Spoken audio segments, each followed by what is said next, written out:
This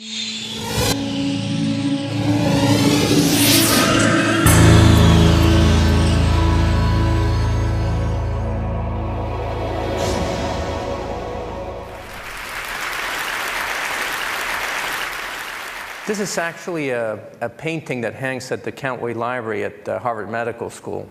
And it shows the first time an organ was ever transplanted. And in the front, you see actually Joe Murray getting the patient ready for the transplant, while in the back room, you see Hartwell Harrison, the chief of urology at Harvard, actually harvesting the kidney. The kidney was indeed the first organ ever to be transplanted to the human. That was back in 1954, 55 years ago. Yet we're still dealing with a lot of the same challenges as many decades ago. Certainly many advances, many lives saved, but we have a major shortage of organs. In the last decade, the number of patients waiting for a transplant has doubled, while at the same time the actual number of transplants has remained almost entirely flat. That really has to do with our aging population. We're just getting older. Medicine is doing a better job of keeping us alive. But as we age, our organs tend to fail more. So that's a challenge, not just for organs, but also for tissues. Trying to replace pancreas, trying to replace nerves that can help us with Parkinson's. These are major issues. This is actually a very stunning statistic. Every 30 seconds, a patient dies from diseases that could be treated with tissue regeneration or replacement. So what can we do about it? We've talked about stem cells tonight. That's a way to do it, but still ways to go to get stem cells into patients in terms of actual therapies for organs. Wouldn't it be great if our bodies could regenerate? Wouldn't it be great if we could actually harness the power of our bodies to actually heal ourselves? It's not really that foreign of a concept. Actually, it happens on the earth every day. This is actually a picture of a salamander. Salamanders have this amazing capacity to regenerate. You see here a little video. This is actually a limb injury in the salamander. And this is actually real photography, time photography, showing how that limb regenerates in a period of days. You see the scar form, and then that scar actually grows out a new limb. So if salamanders can't do it, why can't we? Why can't humans regenerate? Actually, we can regenerate. Your body has many organs, and every single organ in your body has a cell population that's ready to take over at the time of injury. Happens every day as you age, as you get older. Your bones regenerate every 10 years. Your skin regenerates every 2 weeks. So your body's constantly regenerating. The challenge occurs when there's an injury. At the time of injury or disease, the body's first reaction is to seal itself off from the rest of the body. It basically wants to fight off infection and seal itself, whether it's organs inside your body or your skin. The first reaction is for scar tissue to move in to seal itself off from the outside. So how can we harness that power? One of the ways that we do that is actually by using smart biomaterials. How does this work? Well, on the left side here, you see a urethra which was injured. This is a channel that connects the bladder to the outside of the body. And you see that it's injured. We basically found out that you can use these smart biomaterials that you can actually use as a bridge. If you build that bridge and you close off from the outside environment, then you can create that bridge, and cells that regenerate in your body can then cross that bridge and take that path. That's exactly what you see here. It's actually a smart biomaterial that we use to actually treat this patient. This was an injured urethra on the left side. We used that biomaterial in the middle, and then 6 months later on the right-hand side, you see this re-engineered urethra. Turns out your body can regenerate, but only for small distances. The maximum diffusion distance for regeneration is only about 1 centimeter. So we can use these smart biomaterials but only for about 1 centimeter to bridge those gaps. So we do regenerate, but for limited distances. What do we do now if you have injury for larger organs? What do we do when we have injuries for structures which are much larger than 1 centimeter? Then we can start to use cells. The strategy here is if a patient comes into us with a diseased or injured organ, you can take a very small piece of tissue from that organ, less than half the size of a postage stamp. You can then tease that tissue apart and look at its basic components, the patient's own cells. You take those cells out, grow and expand those cells outside the body in large quantities, and then we then use scaffolds, materials. To the naked eye, they look like a piece of your blouse or your shirt. But actually, these materials are fairly complex, and they're designed to degrade once inside the body. It disintegrates a few months later. It's acting only as a cell delivery vehicle. It's bringing the cells into the body. It's allowing the cells to regenerate new tissue. And once the tissue is regenerated, the scaffold goes away. And that's what we did for this piece of muscle. This is actually showing a piece of muscle and how we go through the structures to actually engineer the muscle. We take the cells, we expand them, we place the cells on the scaffold, and we then place the scaffold back into the patient. But actually, before placing the scaffold to the patient, we actually exercise it. We want to make sure that we condition this muscle so that it knows what to do once we put it into the patient. That's what you're seeing here. You're seeing this muscle bioreactor actually exercising the muscle back and forth. Okay, these are flat structures that we see here, the muscle. What about other structures? This is actually an engineered blood vessel. Very similar to what we just did, but a little bit more complex. Here we take a scaffold, and we basically, scaffold can be like a piece of paper here, and we can then tubularize the scaffold. And what we do is to make a blood vessel, same strategy. We take a blood vessel is made up of 2 different cell types. We take muscle cells, we paste or coat the outside with these muscle cells, very much like baking a layer cake, if you will. You place the muscle cells on the outside, you place the vascular blood vessel lining cells on the inside. You now have your fully seated scaffold. You're going to place this in an oven-like device. It has the same conditions as a human body, 37 degrees centigrade, 95% oxygen. You then exercise it, as what you saw on that tape. And on the right, you actually see a carotid artery that was engineered. This is actually the artery that goes from your neck to your brain. And this is an X-ray showing you the patent functional blood vessel. More complex structures, such as blood vessels, urethras, which I showed you, they're definitely more complex because you're using 2 different cell types. But they're really acting mostly as conduits. You're allowing fluid or air to go through at steady states. They're not nearly as complex as hollow organs. Hollow organs have a much higher degree of complexity because you're asking these organs to act on demand.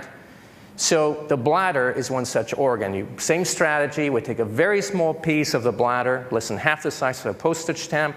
We then tease the tissue apart into its 2 individual cell components, muscle and these bladder specialized cells. We grow the cells outside the body in large quantities. It takes about 4 weeks to grow these cells from the organ. We then take a scaffold that we shape like a bladder. We coat the inside with these bladder lining cells. We coat the outside with these muscle cells. We place it back into this oven-like device. From the time you take that piece of tissue, 6 to 8 weeks later, you can put the organ right back into the patient. This actually shows the scaffold, the material that's actually being coated with the cells. When we did the first clinical trial for these patients, we actually created the scaffold specifically for each patient. We brought the patients in 6 to 8 weeks prior to the scheduled surgery, did x-rays, and we then composed the scaffold specifically for that patient's size pelvic cavity. For the second phase of the trials, we just had different sizes, small, medium, large, and extra large. It's true. And I'm sure everyone here wanted an extra large, right? So bladders are definitely a little bit more complex than the other structures. But there are other hollow organs that have added complexity to it. This is actually a heart valve, which we engineered. And the way we engineer this heart valve is the same strategy. We take the scaffold, we seat it with cells, and you can now see here the valve leaflets opening and closing. We exercise these prior to implantation. Same strategy. And then the most complex are the solid organs. For solid organs, they're more complex because you're using a lot more cells per centimeter. This is actually a simple solid organ like the ear. It's now being seated with cartilage. That's the mold. That's the oven-like device. Once it's coated, it gets placed there, and then a few weeks later we can take out the cartilage scaffold. This is actually digits that we're engineering. These are being layered, one layer at a time. First the bone, we fill in the gaps with cartilage, we then start adding the muscle on top, and you start layering these solid structures. Again, fairly more complex organs. But by far, the most complex solid organs are actually the vascularized, highly vascularized, a lot of blood vessel supply organs such as the heart, the liver, the kidneys. This is actually an example, several strategies to engineer solid organs. This is actually one of the strategies. We use a printer, and instead of using ink, you just saw an inkjet cartridge. We just use cells. And this is actually your typical desktop printer. It's actually printing this two-chamber heart one layer at a time. You see the heart coming out there. It takes about 40 minutes to print, and about 4 to 6 hours later, you see the muscle cells contract.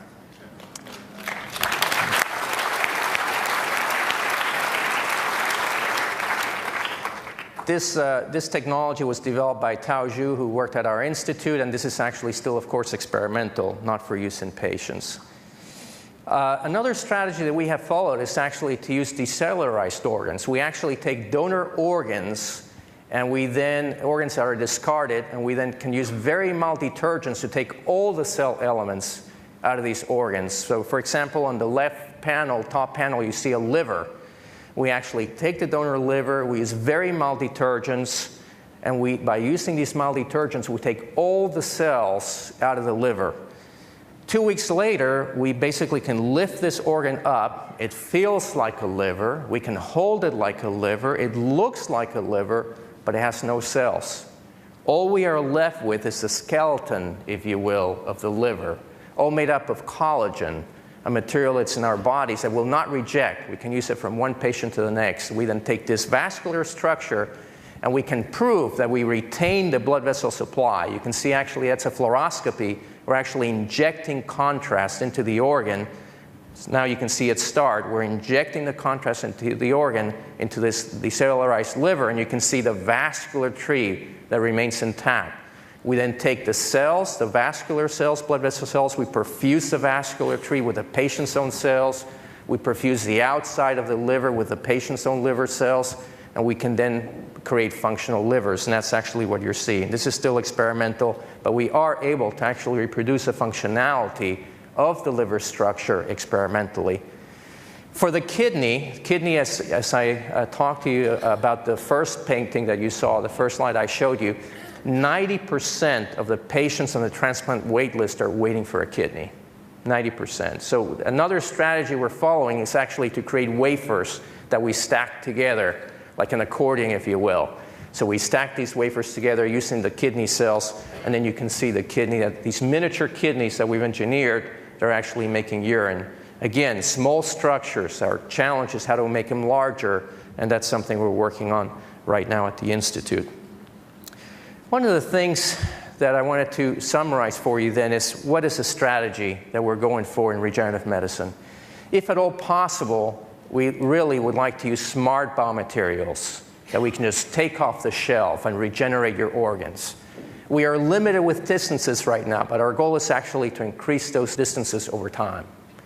If we cannot use smart biomaterials, then we rather use your very own cells. Why? Because they will not reject. We can take cells from you, create the structure, put it right back into you, they will not reject. And if possible, we rather use the cells from your very specific organ. If you present with a deceased windpipe, we'd like to take cells from your windpipe. If you present with a deceased pancreas, we would like to take cells from that organ. Why? Because we'd rather take those cells which already know that those are the cell types you want. A windpipe cell already knows it's a windpipe cell. We don't need to tease it to become another cell type. So we prefer organ-specific cells, and today we can obtain cells from most every organ in your body except for several which we still need stem cells for, like heart, liver, nerve, and pancreas, and for those we still need stem cells. If we cannot use stem cells from your body, then we'd like to use donor stem cells, and we prefer cells that will not reject and will not form tumors. And we're working a lot with these stem cells that we published on 2 years ago, stem cells from the amniotic fluid and the placenta, which have those properties. So at this point, I do want to tell you that some of the major challenges we have. I just showed you this presentation. Everything looks so good. Everything works. As you know, these technologies really are not that easy. Some of the work you saw today was performed by over 700 researchers at our institute across a 20-year time span. So these are very tough technologies. Once you get the formula right, you can replicate it, but it takes a lot to get there. So I always like to show this cartoon. This is how to stop runaway stage. And there you see that stagecoach driver, and he goes on the top panel, he goes A, B, C, D, E, F. He finally stops the runaway stage, and those are usually the basic scientists. The bottom, those are usually the surgeons. I'm a surgeon, so that's not that funny. Okay? But actually, method A is the correct approach. And what I mean by that is that any time we've launched one of these technologies to the clinic, we've made absolutely sure that we do everything we can in the laboratory before we ever launch these technologies to patients. And when we launch these technologies to patients, we want to make sure that we ask ourselves a very tough question. Are you ready to place this in your own loved one, your own child, your own family member? And then we'll proceed. Because our main goal, of course, is first to do no harm.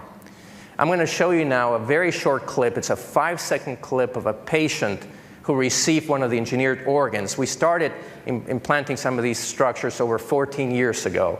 So we have patients now walking around with organs, engineered organs, for over 10 years as well. I'm going to show you a clip of one young lady. She had a spina bifida defect, a spinal cord abnormality. She did not have a normal bladder. It's a segment from CNN. We are just taking 5 seconds. This is a segment that Sanjay Gupta actually took care of. I'm happy. I was always afraid that I was going to have like an accident or something. And now I can just go out with my friends, go do whatever I want.